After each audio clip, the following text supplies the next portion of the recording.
Hey, hey, hey. What is up? What's happening? What is happening? Let's go. Let's go. Let's go. All right. Who's ready? Who's ready? All right. Millionaire mindset. Here we go. Who's ready? I'm just going to be honest with you. You're not ready for today. I'm telling you, you're not ready for today. I'm telling you, you ain't ready, but I'm going to get you ready. This is going to be a very different vibe than anything I've done in a long time. And, I felt the permission to be very bold on this. And this is going to challenge you. This is going to be different. This isn't going to be a feel good. This is going to be a refining. This is going to be, for some of you, it might be a crushing, at least initially. But you're going to remember. I want you to just write this down right now. Okay. February 9th. Is that the day? Oh, it's not even the day. Don't write February 9th. Write February 6th. I'm going to write it with you. 2/6/26. I just realized that. 2/6/26. 26/26. Interesting. 2/6/26. Write that down. Because I'm willing to bet for a lot of you, this is the turning point. This is the shift. And I don't think you're ready, but we're going to get you ready. 2/6/26. Okay. Now, we had hundreds of people register for this. We'll see who shows up, who's supposed to be here. So feel free, who pops up in your mind, who pops up first that should be on here, tag them. Feel free to tag them. They're going to thank you. And it's just going to be different, guys. It's going to be different. And, I'm not going to ask for your permission because I feel like I got permission to be bold on here, to challenge you. And because I think we are at a time where it's time for you to shift. It's time. It's time.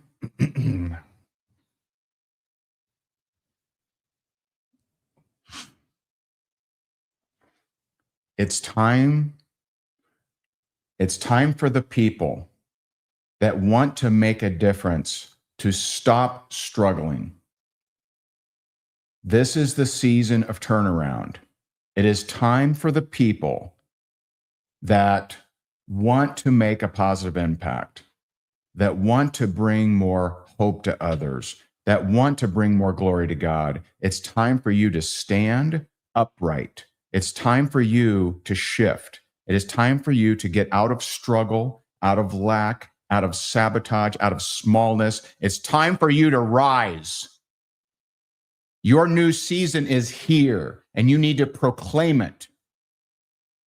You are not here to struggle. You're not here to just get by. You're not here to scrape by. You're not here to slide on your belly.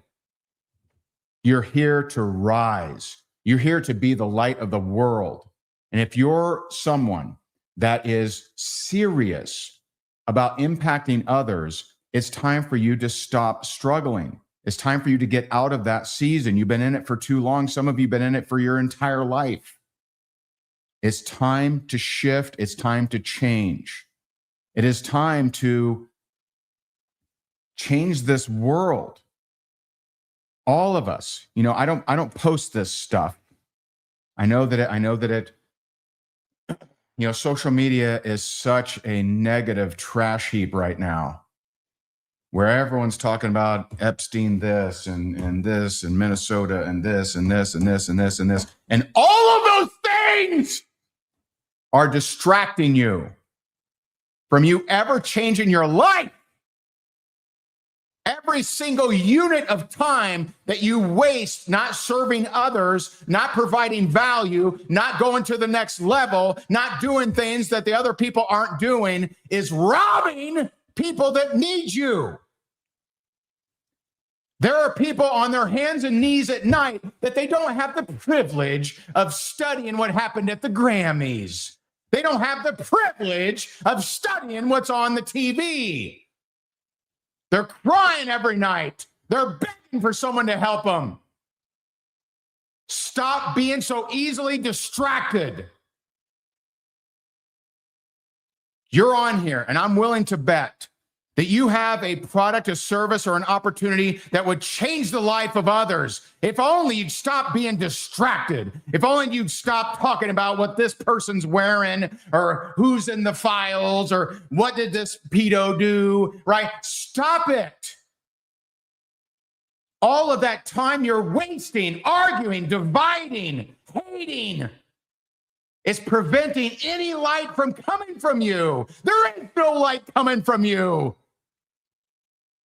It's all division. It's all hatred. It's all the opposite of how we're supposed to show up, man. It is time for you to shift, but you're not going to shift. You're not going to move a damn inch if you keep doing the same shit that everyone else is doing on social media. If you keep talking about this politician and this pedo and this, where exactly are you providing value? Where exactly are you helping anybody? You're not. You're just getting attention, that cheap attention. It's like cheap perfume. Stop seeking attention and seek transformation. Transformation for you, transformation for your family, transformation for those who you are called to serve. Do you realize God placed people on this planet that you're supposed to help? You went through your battles, you went through your wars, and there's people that need your wisdom. They need your help, but you ain't ever going to reach them. You're not going to reach them because you're so easily distracted by the powers that be, the powers of the darkness. Keep talking about the powers of the darkness, and all you're doing is falling right into their trap. You're falling right into the weapons of mass distraction. Stop. There's people that need you. And you being the soap opera, you being the gossip, you being the latest, look what they just posted. It's not helping anybody. That's not what you're called to do. Stop it. Who's ready to stop it? Who's sick and tired of all the attention going to negative, all the attention going to evil? Who's sick and tired of evil running this world? Who's sick of it? And I'm not going to talk about it because that's what everyone else does. It's what keeps them in power. Light. Light is what chases out the darkness. And light doesn't even have to work hard. You just turn it on. You flip on your light, darkness will flee. But you have to stop being seduced by the dark. You have to stop succumbing to all the attention-grabbing headlines, to all the negative, the halftime show, the this, the that. You got to stop. Stop caring. What's Candace saying? What are they saying about Erica? Stop saying all that stuff. I see it. I just don't spend time in it because I'm too focused on serving others. I'm too focused on making everybody else first. I'm too focused on helping the people that actually want help, not just attention. So stop seeking the cheap attention, the cheap perfume. And you take that gift.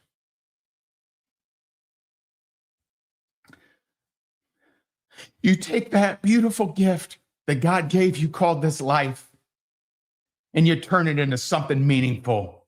You turn it into something awesome. You turn it into something that thousands of people thank you for. You turn it into something that is helping people at this time in the history of mankind where it's most needed. People of the light have never been needed more, but they're so absent. They're so where are they? Where are they? And I don't mean just beating, putting your Bible in a sock and beating people over the head with it. I'm not talking about that. I'm not talking about pounding people. I'm talking about serving them. I'm talking about helping them.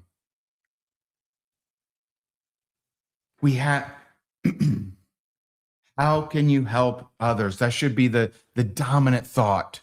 You're not helping them by pointing out the dark. They get plenty of that, believe me. And so, with that being said, let's get started. And so, welcome. Welcome to the Millionaire Mindset. Hopefully I didn't blow my mic here. I don't know if I did. I did that once.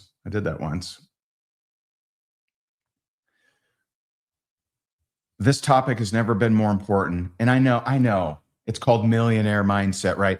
See, I have, there's a great man in history that said, be as wise as serpents and as gentle as doves. And so I want to use the tools and the persuasion of the sons of this earth because it works.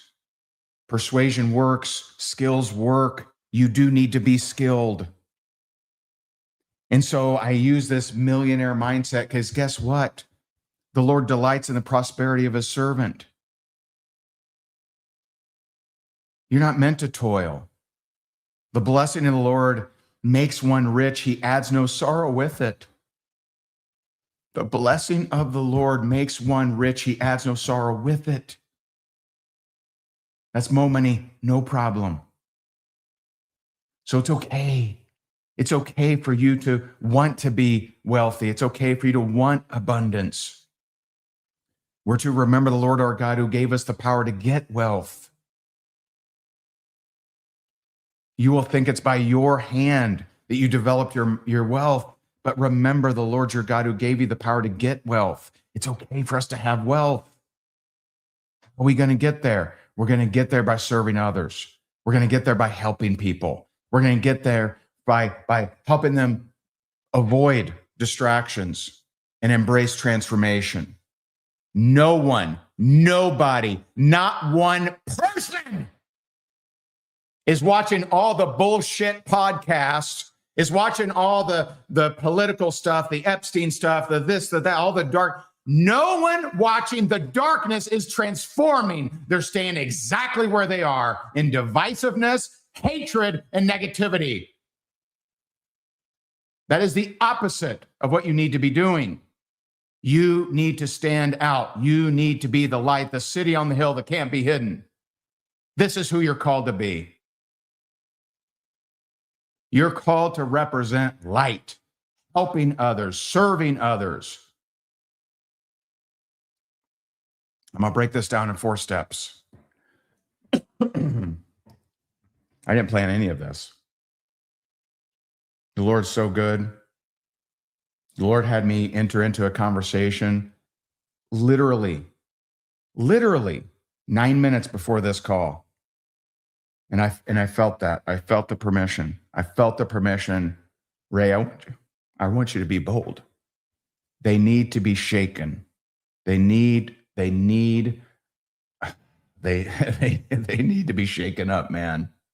Or else this is just going to be another thing that you watch and you go right back to everything else. You go right back to the podcast and the commentary and the Fox and the CNN, and you go right back to all the shit that's keeping you from being the light. And it's exactly what it's designed for. It's exactly designed for that. Because you know what? The enemy is terrified of your light. The enemy is terrified that you will no longer be distracted, shaking, terrified, that you'll actually realize, oh my God, I'm more than a conqueror. Oh my goodness. I'm not praying to God. He's actually with me. He's with me. He'll never leave me or forsake me. Terrified that you'll come up with that conclusion. Horrified, mortified.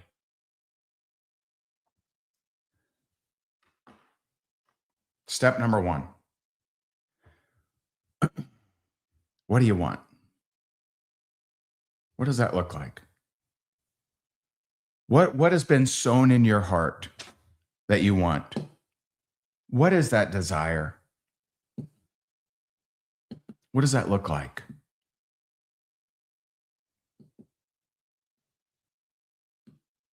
I'll give you a clue.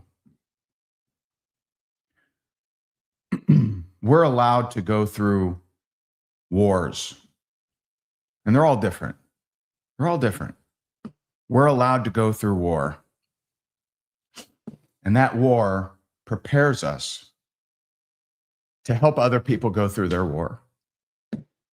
Do you know when you feel the best? Do you want me to just tell you?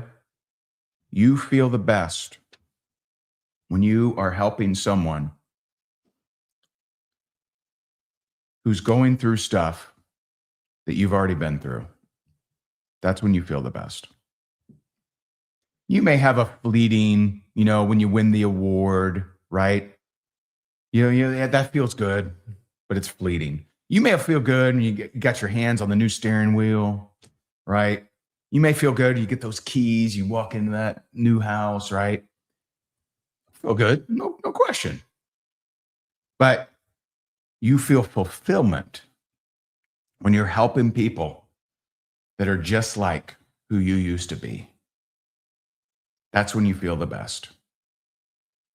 When you have walked through fire and you come out on the other side and you're helping people that are in the fire right now. I know that some of you are in the fire. I've seen your messages. I've seen your messages. I've seen your comments. I've seen so much loss.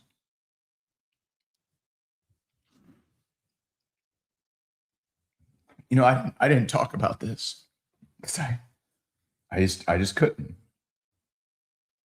But about 2 weeks ago, there was someone that I cared a lot about that took her life. She got her husband's gun and shot herself. This was a person that was such a light to the world. And she was awesome.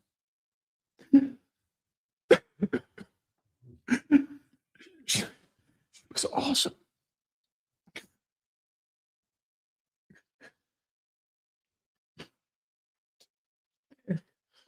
I didn't intend this, but I got nudged 2 days ago to look up faith over fear. So we did an event in 2024, and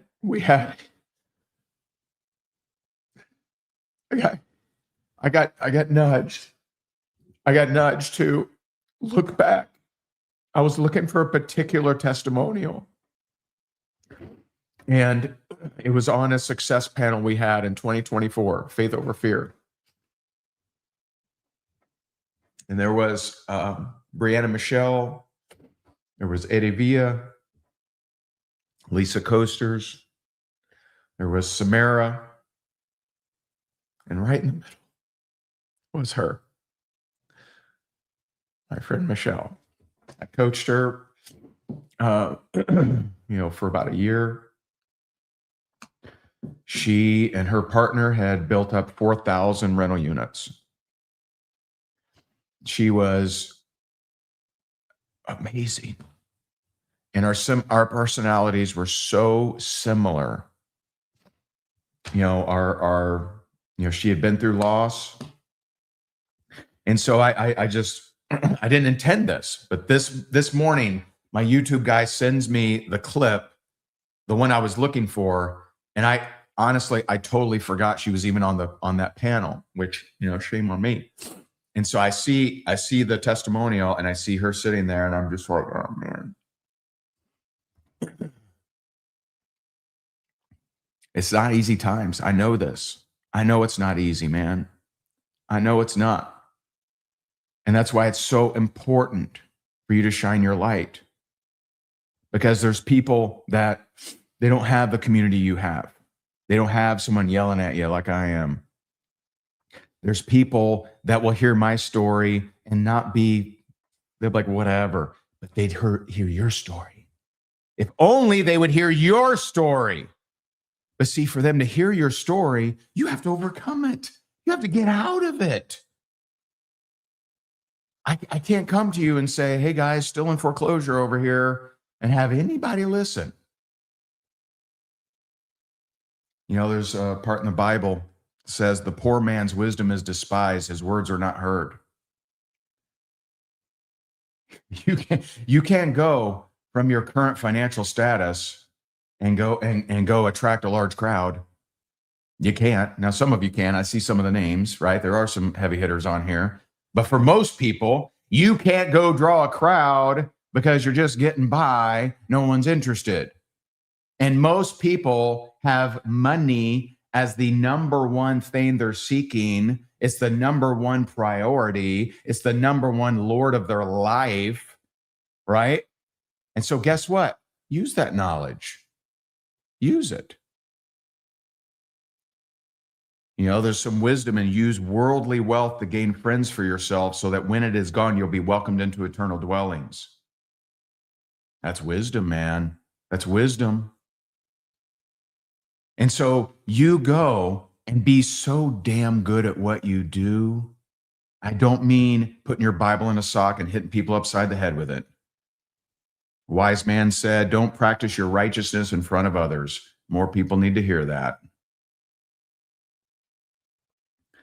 I mean, provide great service, provide great wisdom, provide great value, help people, serve them, meet them where they're at.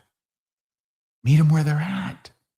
And so many people, they don't understand, right? I mean, all the greats talked about it.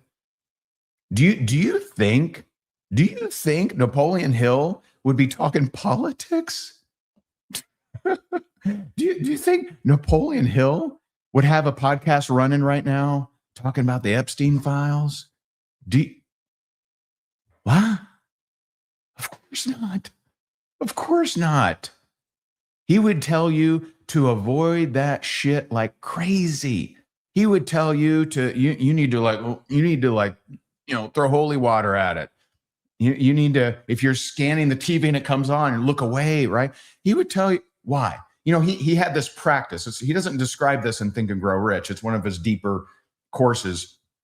He says when he would have a negative thought, it was like Pavlov's dog. He would ding. He would get a pen and paper. He would write down 10 things he wanted.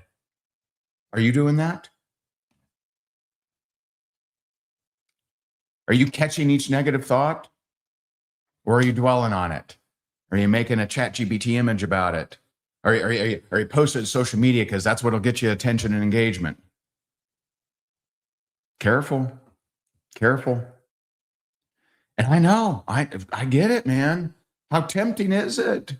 How tempting is it to talk about the dark? How tempting is it to talk about negative?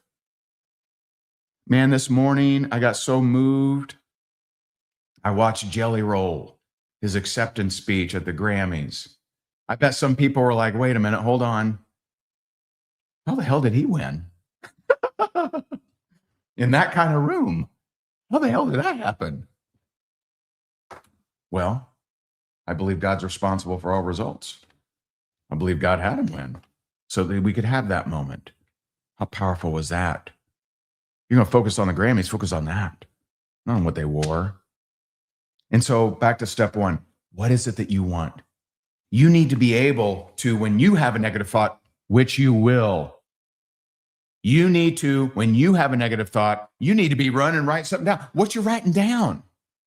What does that look like? What are you writing down when you have that negative thought?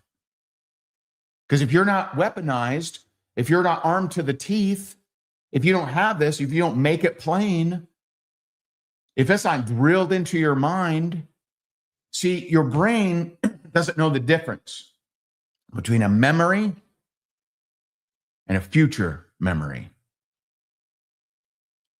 A memory and a future memory. That sounds weird, doesn't it? Future memory? What? You check out any athlete that's won at a big level. Do you know they all practice it before they got it? They saw them making the winning shot. They saw them winning the home run. They saw them, so many Olympians as little kids stood on tree stumps and accepted the gold before it happened. See, your brain doesn't know the difference between a past memory, future memory. Doesn't know the difference. Now, that's good or bad. For most people, it's bad. Because I know that there's been periods of your life where you went through trauma, where you went through an unfairness, when you went through a punch in the face, a kick in the teeth. I know it. I've been there. And I'm sure some of you have way worse stories than me, right? We're not going to be a terrible game show. Let's compare trauma, right? And unfortunately, you've been remembering it every day. But actually, you haven't been remembering it every day. You've been living it every day. So every day that you've remembered the betrayal, the cheating, the back talk, the judgment, the shame, and your own shame, you've lived it. So some of you got divorced 30 years ago, but you've actually been divorced every day for 30 years. And that's why your nervous system sucks. That's why you're getting sick. So you can't heal when your sympathetic nervous system is kicked in. You can't. It's impossible to heal. You can't. You're in fight or flight. Some of you were brutally attacked or brutally abused many years ago, but you've been living it every day. The memory, at least you think it's a memory, but it's your body actually experiencing it every single day. So your nervous system is completely out of whack. It's in constant fight or flight, as if you were actually being attacked every single day. That's why you can't heal. Your body will not heal.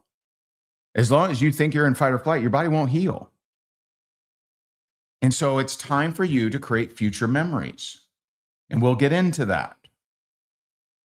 You're going to get to where, if you follow these 4 steps, you're going to get to a point where you walk into a scene and it's like you've been there before. And then they hand you the award and you're like, this is so weird. You look down and you're wearing the shoes you imagined. You didn't even plan it. You forgot that there was a painting on the wall and you see it and you're kind of weirded out. That's what happens. I've had, I'm not the hero here, right? I'll be your guide. Okay, I'm the guide, all right, not the hero. There's been times where I have practiced in my mind things that people would say to me if I had that thing.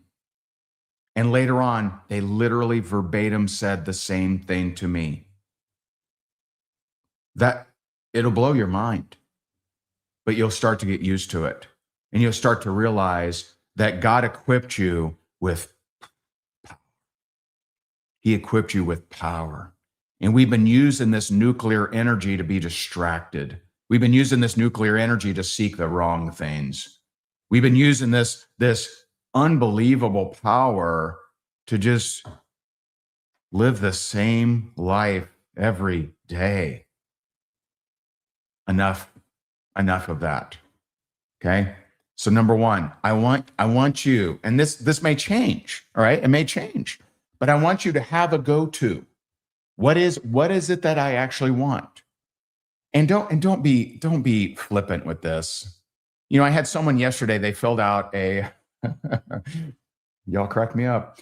They filled out a coaching application. And it said, what's an exact result you want, from coaching? And they said, independence. Okay, no. That is too vague. That is not powerful, right? No.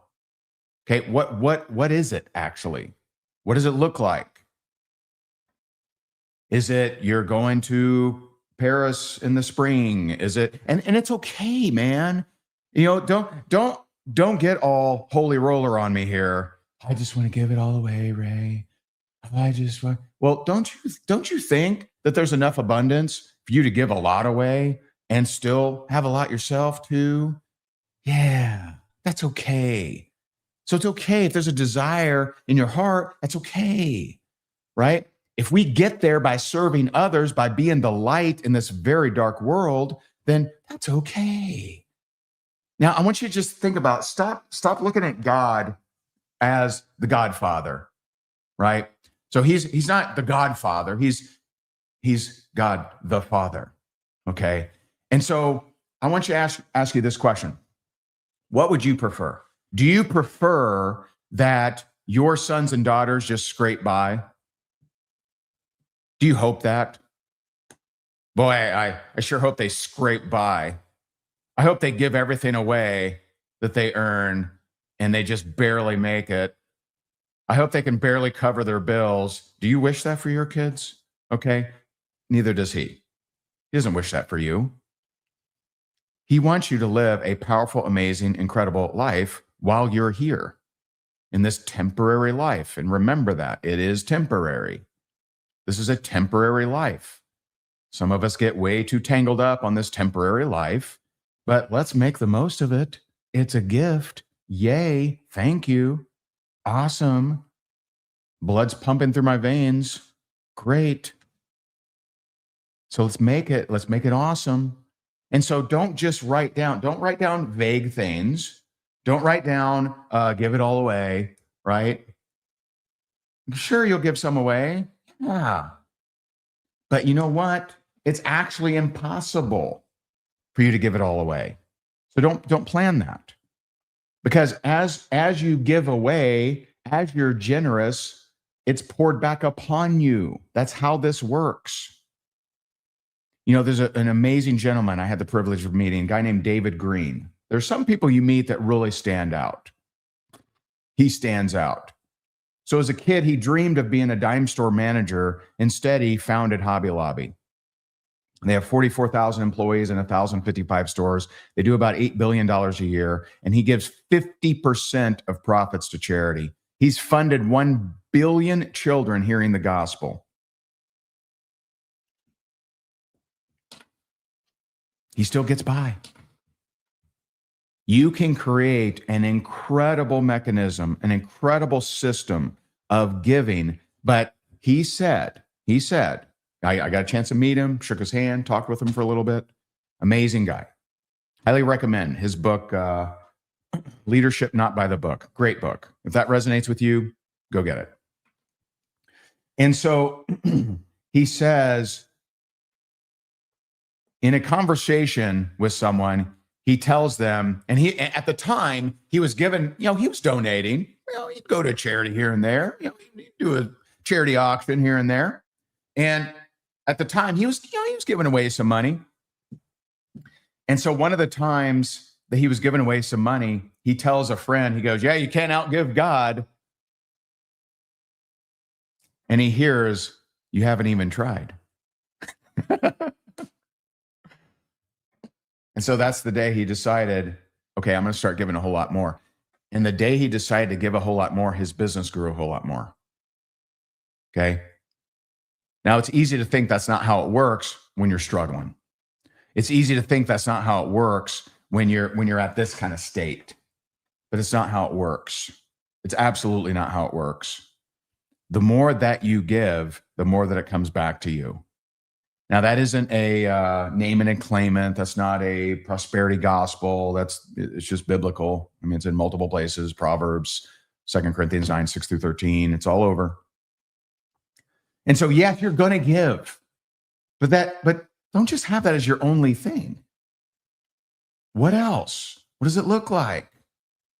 How are you inspiring others?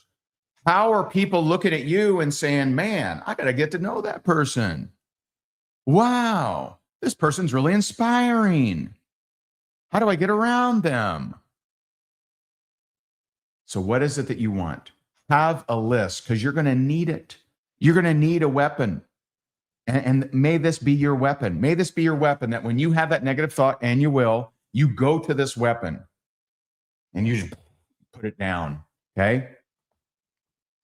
Now, step 2. Was step 1 helpful? Step 2.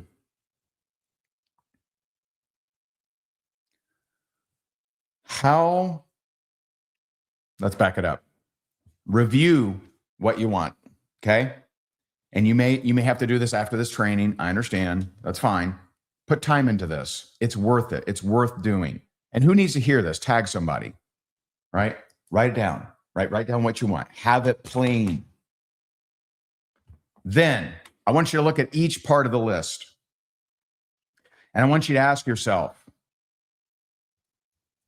how do I act congruently with what's on this list as if I already have it?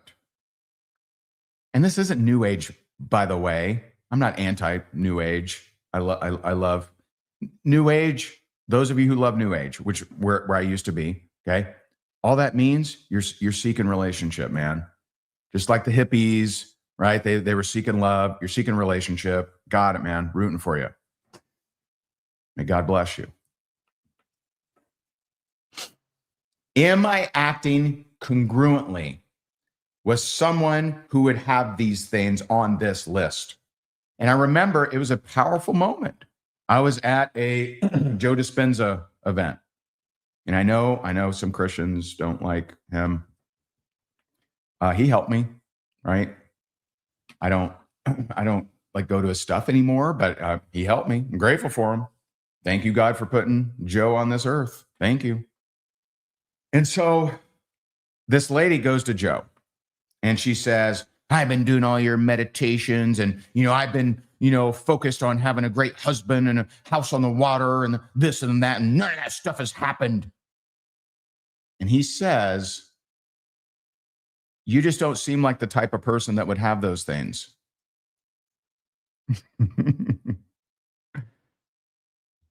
Ouch. But true. Ouch. But true. How do you think, act, and feel in congruence with your list? Do you think the thoughts of someone who has or does these things right here? Or is it completely in a different galaxy? Would someone that has these things, that are these things, would they think completely different than how you think? Well, guess what? You're just not congruent with those things. And we don't get what we wish for, we get who we are. And this is why I say it's not New Age, because it was before that. When ye pray, pray as if you've already received. What does that mean? It means be congruent. Be congruent as if you already have these things. So if you are someone that wants to private jet around, are you the type of person that thinks, acts, and feels that way? If you're the type of person that you want to drop $100,000 to help out foster kids or whatever, are you the type of person that thinks, acts, and feels that way? Or do you walk around town judging everyone? Do you walk around town and say, oh, this person's trying to make money? Do you realize this? You realize one thing?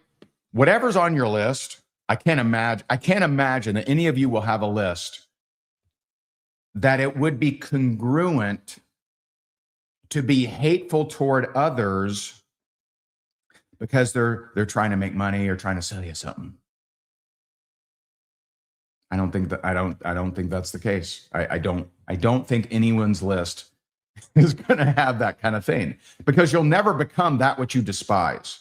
So if you despise people that have money or make money, well, your wish is granted. You'll never be one of them.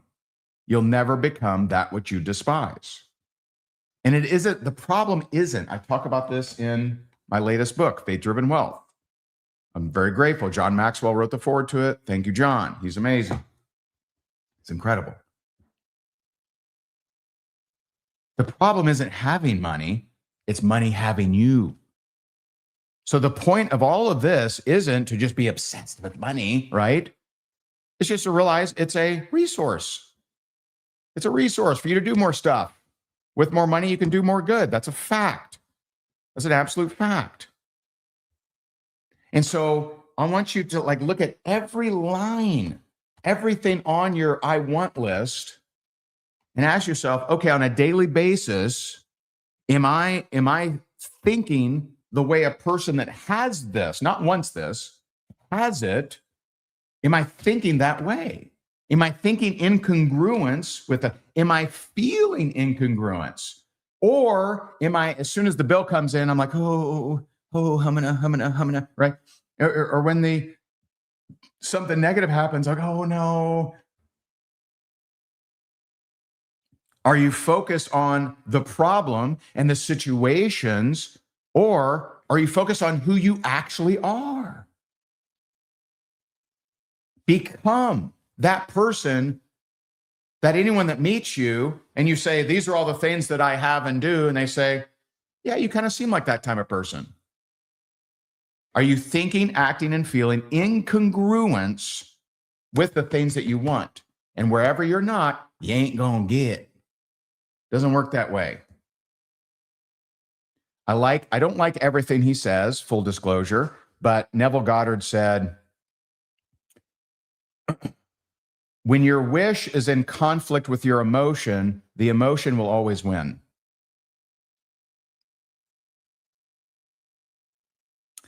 When the wish is in conflict with your emotion, the emotion will always win.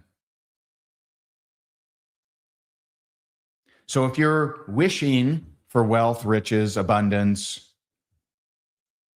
but you're feeling scarce, lack, not enoughness, the feeling wins. The emotion wins. And that's what you get, because that's what you're actually congruent with. That's what you're congruent with. Okay? Helpful so far. Two things, and then I'll get to the next point here. One, I'm not going to be able, I want to make sure that I deliver this in the allotted time. I'm trying to cram this into 90 minutes, and I think I'll be able to do that. I am going to, like I do every Friday, I'm going to do an Instagram live after this, and I'll go hard. I'll answer your questions. I'm happy to help you. For those that don't know, I go, except yesterday, okay, I only did it once, but most days I go live on Instagram 2 to 3 times, and I love your questions. Man, I love serving you, man. I wish people knew that about me more. I wish people understood how much I think about helping you, how much I think about serving you. And I do it. I'm gonna say something fun here. You ready?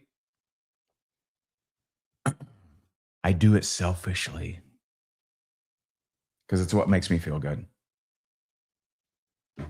It's what floats my boat. It's what I get enjoyment from. There's a lot of things I don't really get much enjoyment from.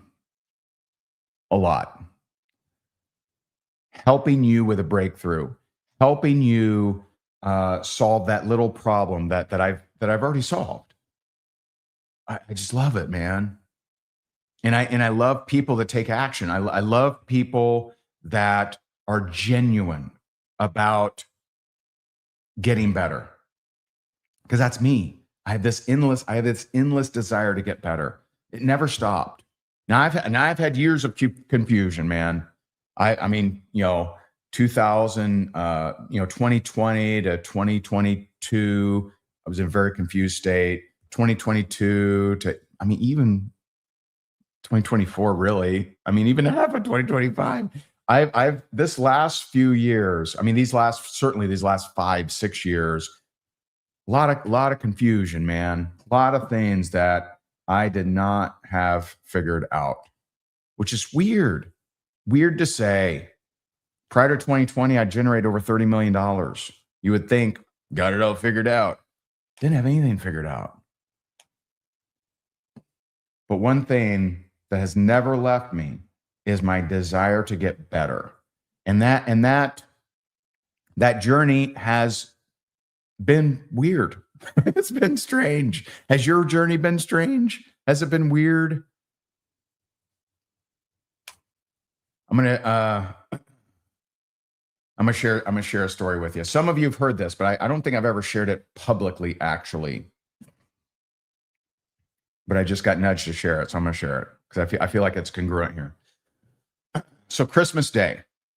Some of you have heard this story. Some of my elite eights have all heard this. Some of my coaching clients. So Christmas Day, this past Christmas, whatever, month and a half ago or whatever. So kids, obviously, we got two little kids, right? We got 6-year-old, 10-year-old. They were downstairs ripping up presents, excited, fired up. And I notice that my daughter, after she finishes unwrapping her 52 presents, she gets to the last one, opens it, and something seems off. And I'm looking at her, I'm looking at my wife, something's off. And I'm like, what's going on? And neither of them will answer me. Looking, neither of them will answer me. And my daughter storms upstairs, goes upstairs.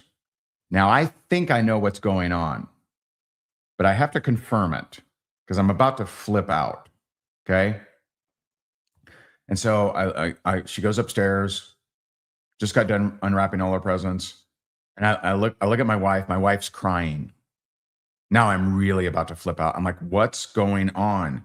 And she said, well, she had something on her Christmas list I wasn't able to get, and so she's upset. I'm like, okay. I don't know about you. What would your first thought be? What would your first thought be? I'm just curious. My first thought, where are the big trash bags? Because I'm going to take every damn toy and I'm going to throw them away.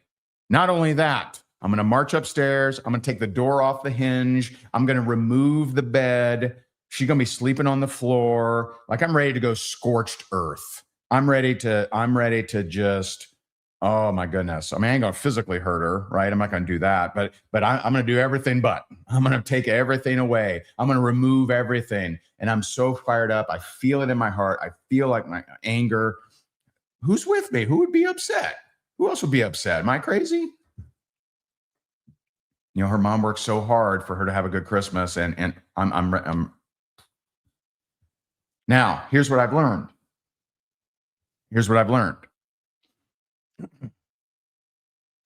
I've learned just in the last year not to just move forward with that kind of attitude. I've just learned, right? So instead of marching upstairs and going scorched earth, I walk into my bedroom and I pray. I'm like, God, you got to help me, man. Help me out, man. Help me out. I'm like, what am I to do, man? How should I be thinking about this? And you know what I got? She's just like you.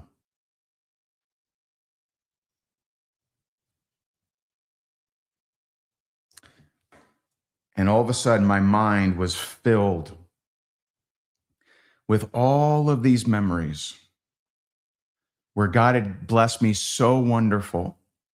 And I focused on the one thing he didn't do.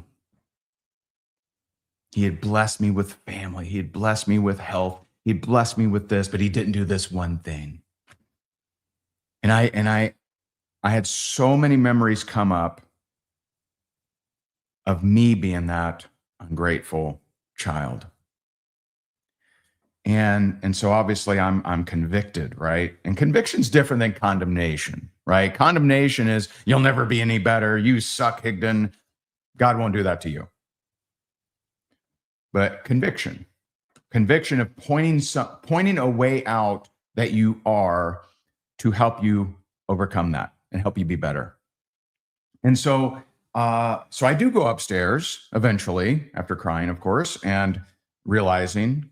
And so I go upstairs and she's ready. I mean, she knows I'm going to be yelling at her. She knows I'm going to tear into her. She knows that, she done it, right? She knows. And I go up there and I said, Sabrina, you're just like me. And she's like, what? She's like, what? She was expecting something very different. And I said, you're just like me. And she's like, well, what do you mean? I said, there's so many times that God has blessed me with so many things, and I focus on the one thing he didn't do. I focus on the one thing that wasn't exactly the way that I wish it was. And, Sabrina, the truth is your mom is very hurt. You need to go downstairs, talk to her. So she comes downstairs, talks to her, hugs her, works it out. And so there's a couple things I want to point out about this story. Number one, if you hear that story and you think, yeah, you need to teach that kid gratitude, you might want to do more inspection.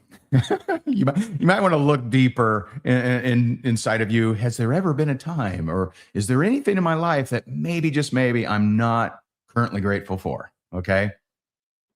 Just curious. Number two, such a big takeaway. Thank God, God isn't like me.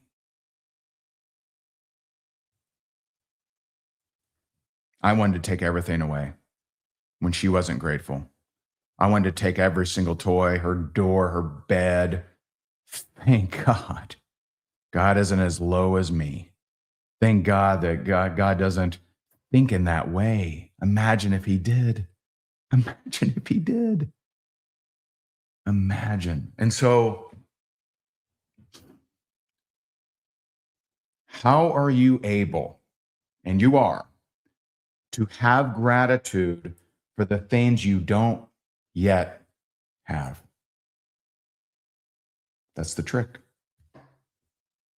That's the trick. So for you to, when ye pray, pray as if you've already received. And there's another verse that says, in everything by prayer and petition with thanksgiving, present your requests to God. Well, that sounds strange, doesn't it? With thanksgiving, present your requests to God. With thanksgiving, that sounds like gratitude. With gratitude, present my request? That's interesting. Just telling you what to do. You are to be the person that has these things. You are to think, act, and feel in congruence with the things that you actually want right now, right now, right now, right now. And you are to battle off with full diligence. You are to battle off every opposing thought, feeling, and action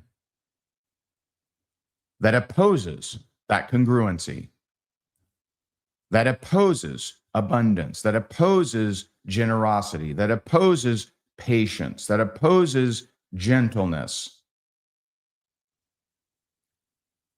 You are to kill that off. And here's an amazing trick. It's an amazing trick. God will help you with it. If you say right now, God, I give you permission to help me. I give you permission to help me. Help me be better at focusing on the good. Help me be better at focusing on gratitude. Help me be better at focusing on what I want, not what I don't want. Help me. He will help you. I'm telling you. Now, there's another part. This might be difficult.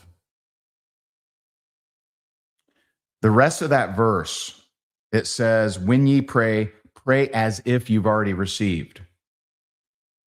But the verse right after that, it says, and. Do we all know what the word and means? And is a connector. It means for this, also include this. It says, when ye pray, pray as if you've already received. Sounds pretty new agey to me. And when you stand praying, forgive anyone of anything.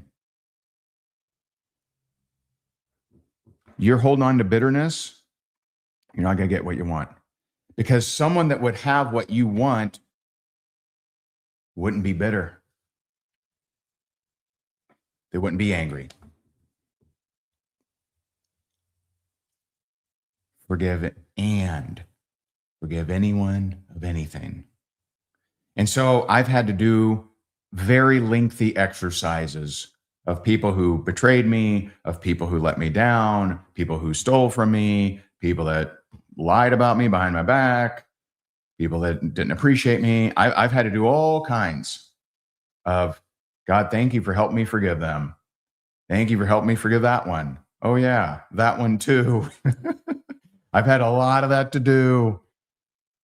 That's been a good chunk of time the last few years. There's a process I do every morning. There's a lot of processes I do every morning, but there's a process I do every morning, and that is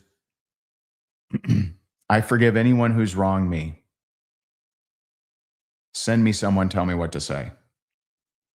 I say that every morning, amongst many other things. I forgive anyone of anything. And anytime, it's not that people wronging me has stopped. It's just I've just stopped holding on to bitterness. And every time someone wrongs me, I rub my hands together because that's an opportunity for me to forgive.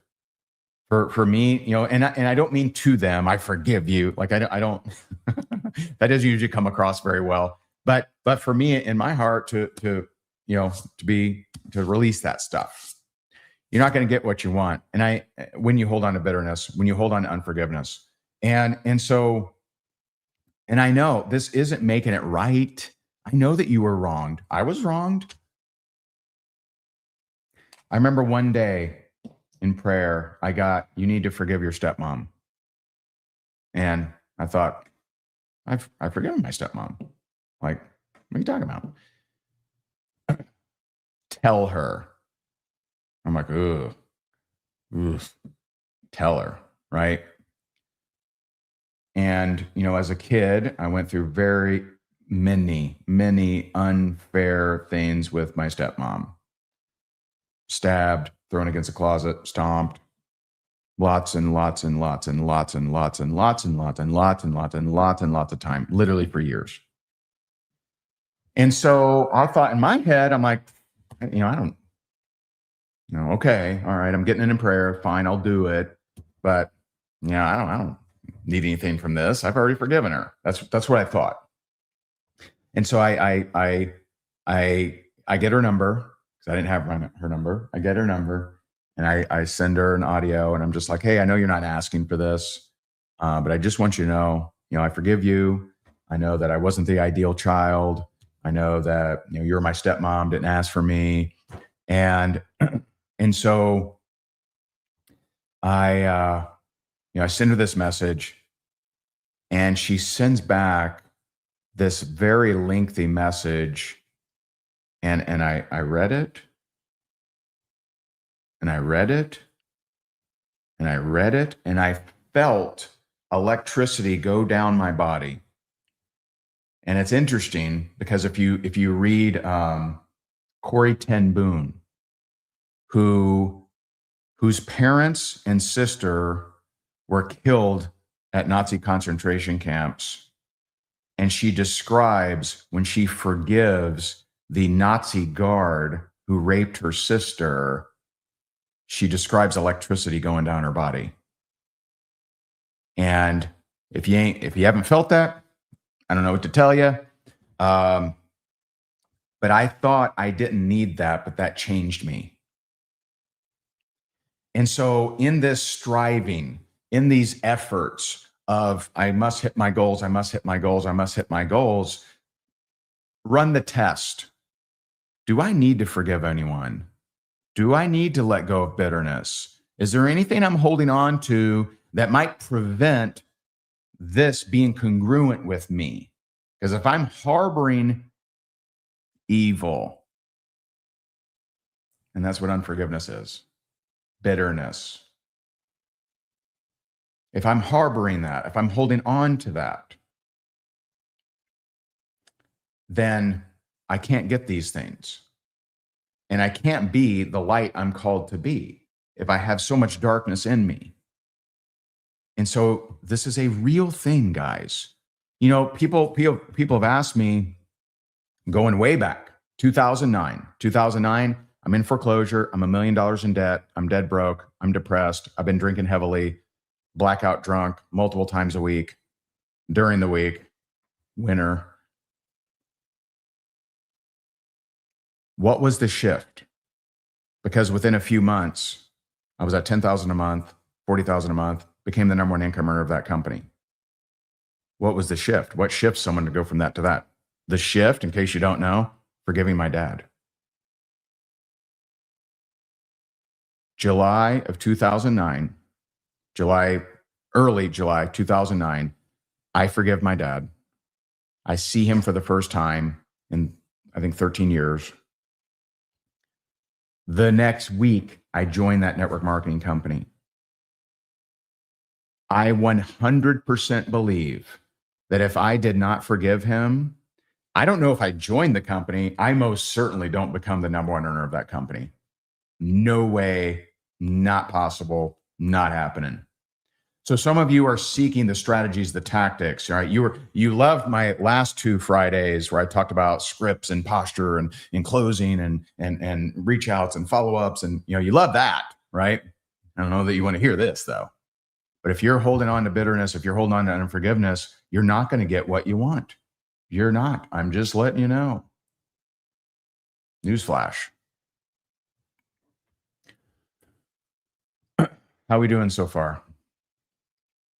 All right, before I get into the last point here, and it's a little different than what I originally envisioned. All right, this whole thing. I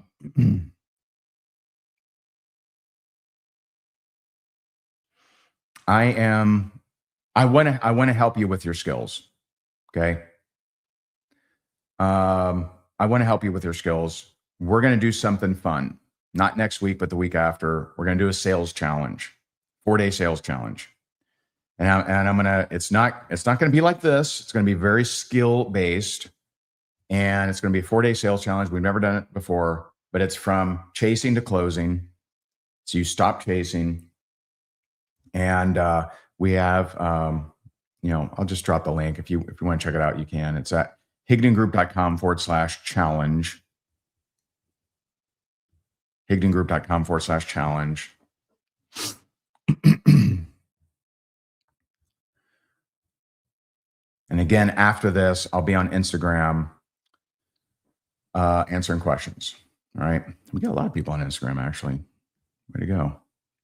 So I'll end this once I finish this last point, and I'll be back on Instagram Live only answering questions. Okay. All right. So let's dig in more to that whole idea of becoming, because the key is, I might actually read some notes now, believe it or not. So it's about becoming before having, feeling before holding,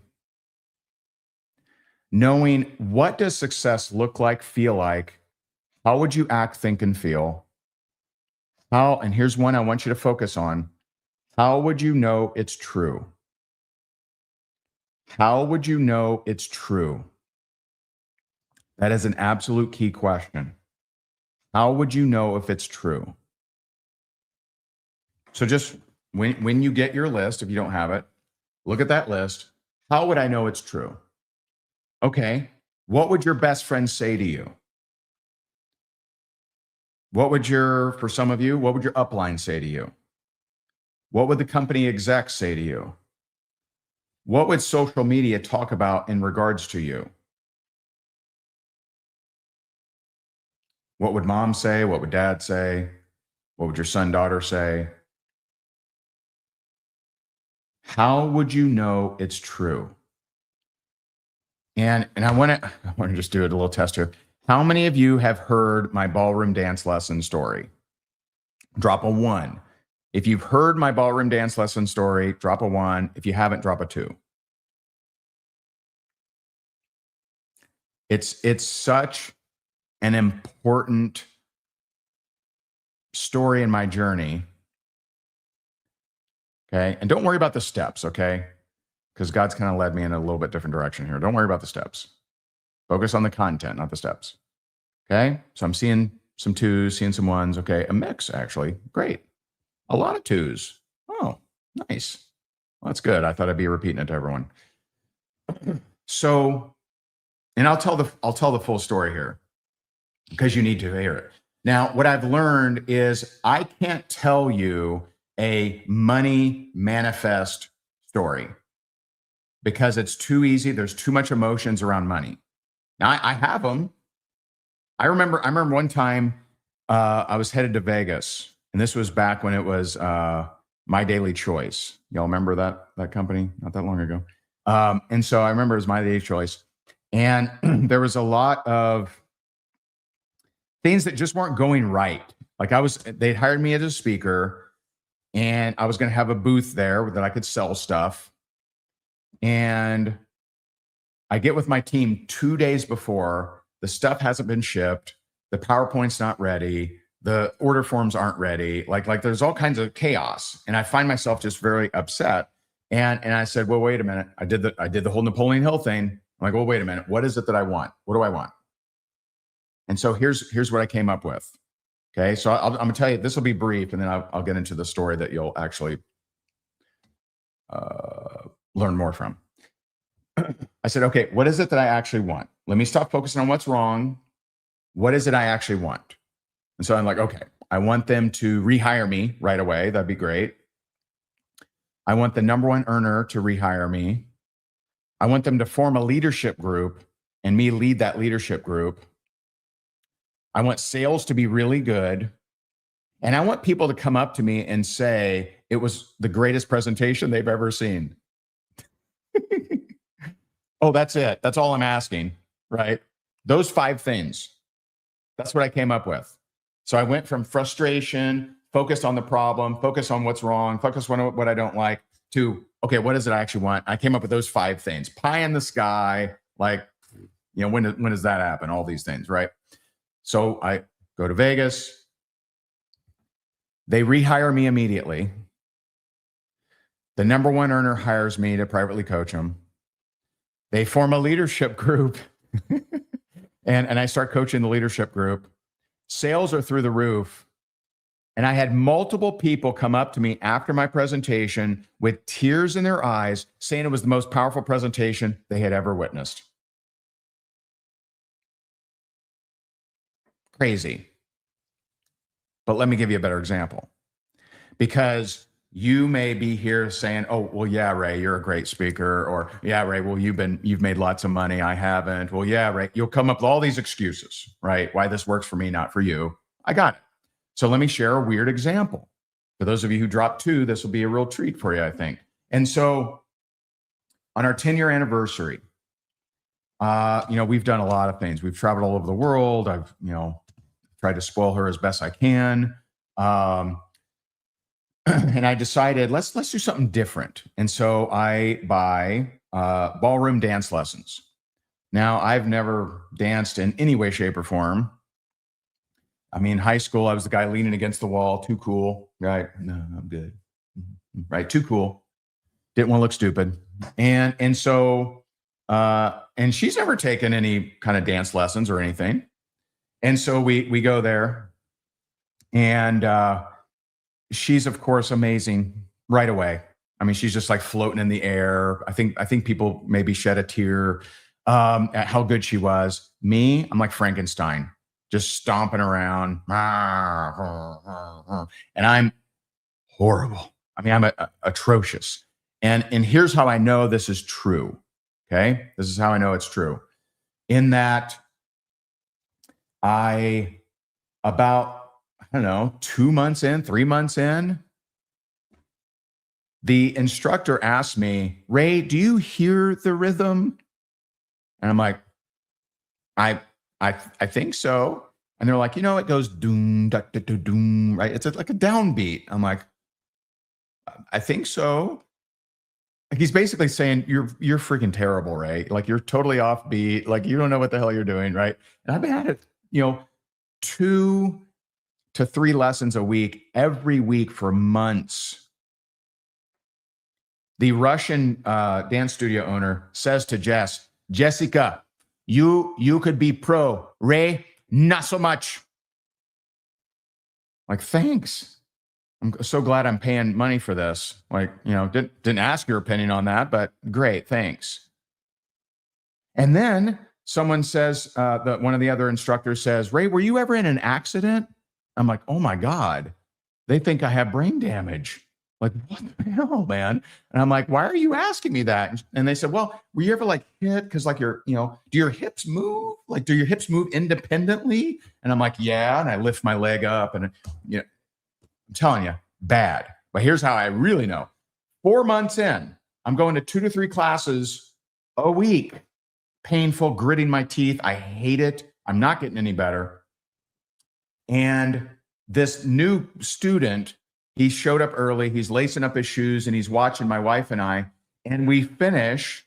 He rushes over to both of us and says, oh my God, I'm so glad I came in early. I feel so much better.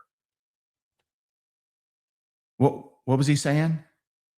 He was saying, I'm so bad, I boosted his confidence. And by the way, thanks for saying that in front of my wife, not pulling me aside. Well, Walt Disney said, sometimes a kick in the teeth is exactly what you need. And so that day, I realized something. And I hope that you guys realize this. I realized that I know all of this stuff about visualization, about mental rehearsal, about acting as if, a be, do, have. I know all this stuff, and I'm not using any of it because I thought dance was in a special category and you're either physically good at it or you're not. And I vowed that day, okay, I'm going to get better. And so that night, I mentally rehearsed. I took 2 minutes, maybe 3, and I mentally rehearsed. And I asked myself, what would it look like if I was a good dancer? How would it feel? And how would I know it's true?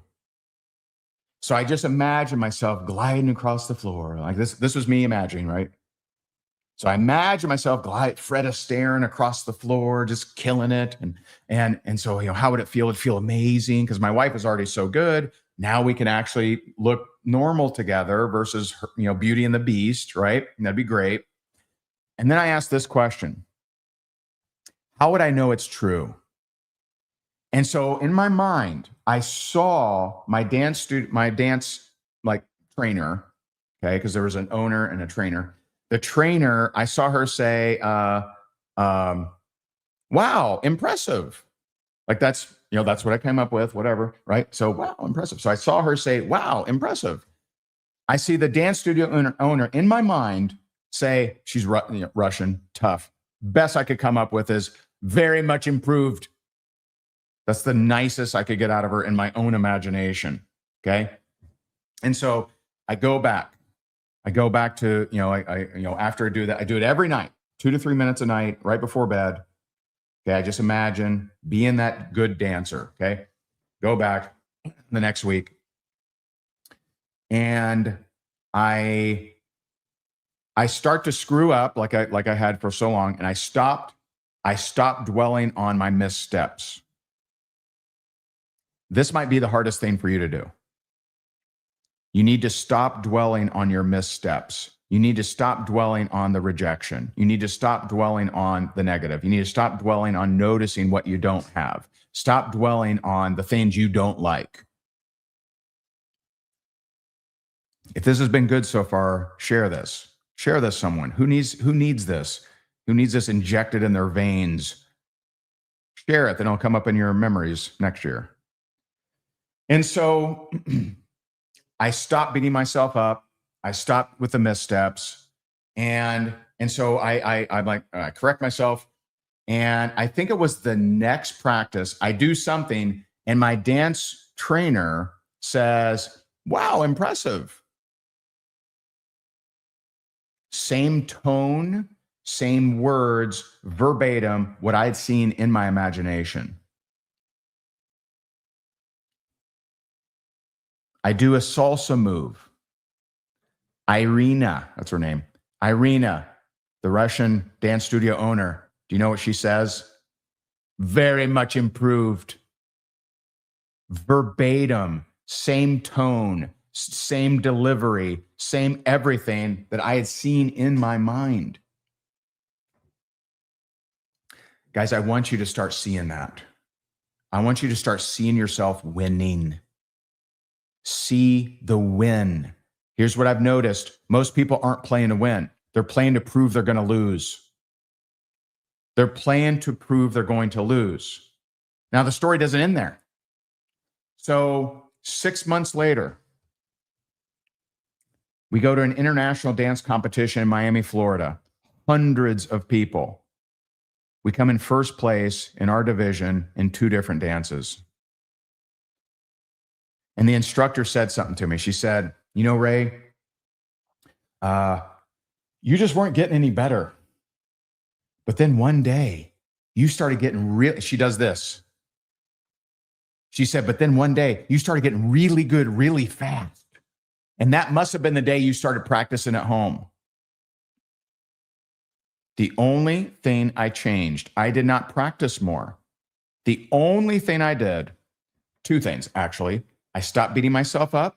I stopped noticing what's wrong. And I started practicing in my head. I started imagining the outcome. I started imagining being the person that is a good dancer. What would that look like? How would it feel? How would I know it's true? That's what I did. It's all I changed. You change that. You start mentally rehearsing winning. I want you to imagine you're logging into your email, and however you get notified of commissions, I want you to see that rolling in. Whatever your commissions are, $20, $10,000, $50,000, $2, whatever, right? I want you to every day, I go on little walks where I spend the first half of the walk in prayer and the second half of the walk just imagining winning, just imagining me helping people thanking me, people on different company stages thanking me, right? I may not even be there, but they're on there and say, Ray, you did really help me. Like, I imagine that stuff. I imagine, commissions coming in. I imagine the email just filled, commissions coming in. I imagine people thanking me. I imagine seeing transformation. I imagine people saying, hey, Ray, my company wanted me to reach out to you to see if you'd be able to speak on our stage. Hey, Ray, my company wanted to reach out to you about hiring you. Hey, Ray, I want to do a VIP day with you. Hey, Ray, I want to rehire you. It's been too long, man. I need you in my life, man. You really helped me in the past, man. I imagine this stuff. I imagine it. I spend, it's a little different than with the dance thing, but I spend, I don't know, at least 20 minutes a day walking around just imagining winning. What does winning look like? How does it feel, man? I imagine people reaching out to me saying, man, I know it's last minute, but we want you to speak on our stage. Hey, man, I know it's last minute, but can you come over to Europe for us? Hey, man, we need you in Australia, man. Like I imagine this over and over and over. I imagine, hey, I'm ready to move forward to hire you. Hey, I'm ready to, like, I imagine this stuff every single day. And every single day, I see these kind of things show up. Now, I don't do them in replacement of work. I don't like, okay, I no longer work. I just imagine, right? I didn't stop practicing dance. I just didn't really increase it. I kept up with the work, did the same amount of work, just increased my mental work, increased being diligent of, am I beating myself up? Am I talking about what I don't want? Am I talking about, politics? Am I talking about Epstein? Am I talking about Minnesota? Am I talking about am I talking about any of those things that has nothing to do with my goals? Am I talking about those things that have nothing to do with serving other people? Because I want to ninja slice that. I want to sever all of that away from me. I don't want to talk about things that bring the darkness. I don't want to feed the darkness more. I want to shine the light. How do I shine the light? How do I shine the light every single day?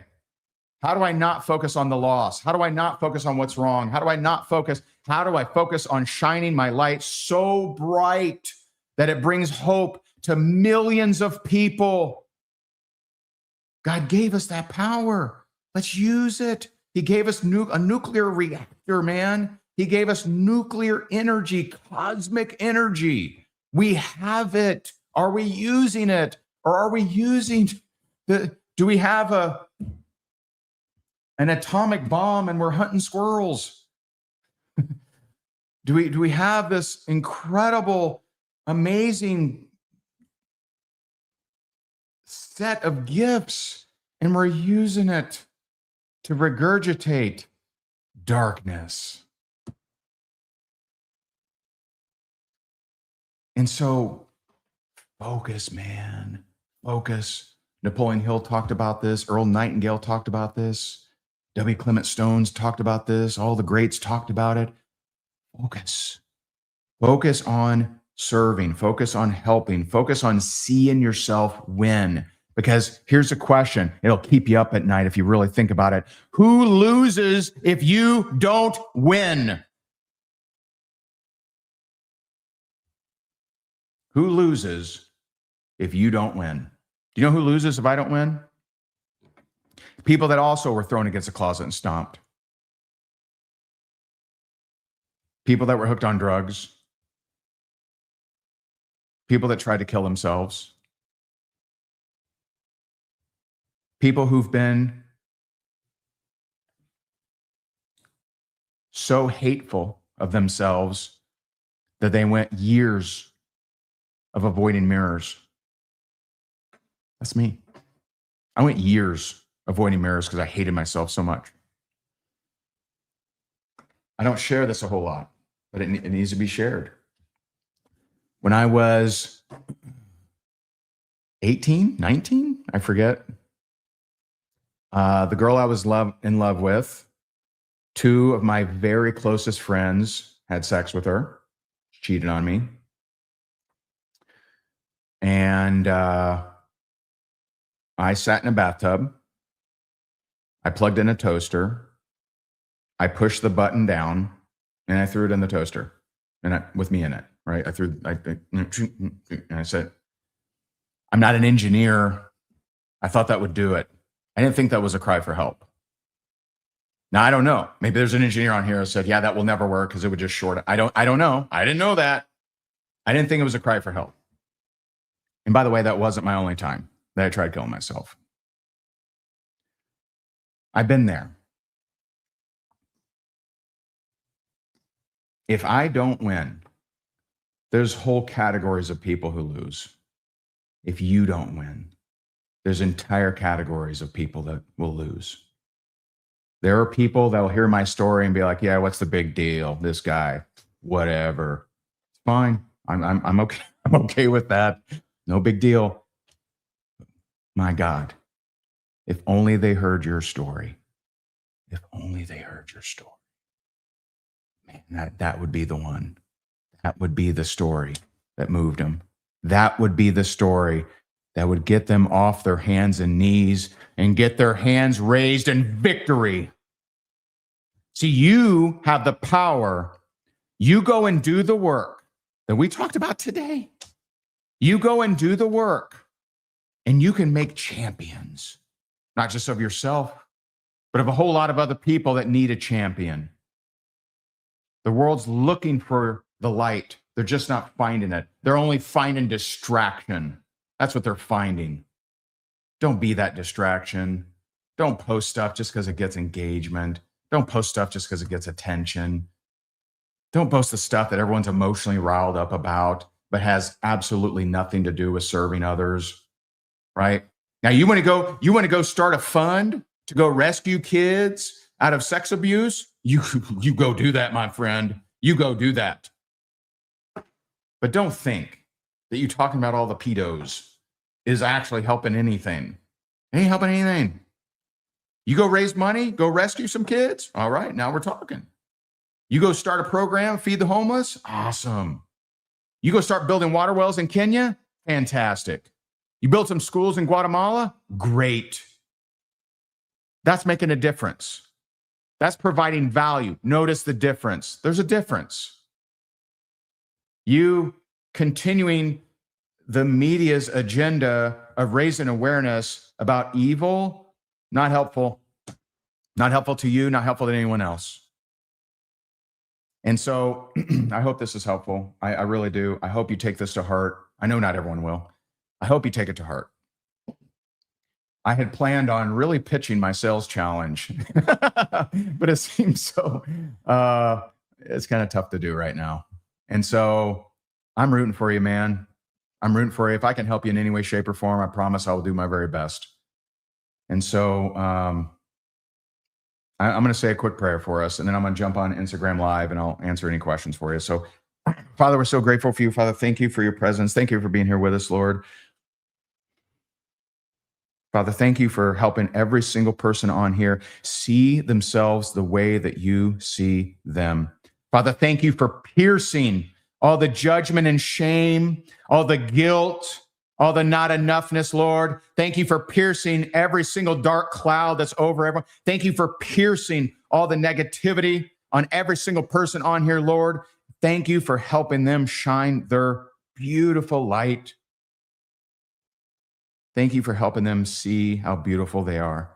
Thank you for helping them know how much you love them. Thank you for helping them feel that, Lord. We're so grateful for you, Lord. Thank you for giving us vision, wisdom, discernment. You're worthy of our praise, Lord. You're worthy of all glory and power and strength, and we're just so honored to be your children. We thank you in Jesus' name. Amen. I love you guys. Share this with someone who needs to hear it. I appreciate you guys, and let's go. Let's shine our light. Bye, guys.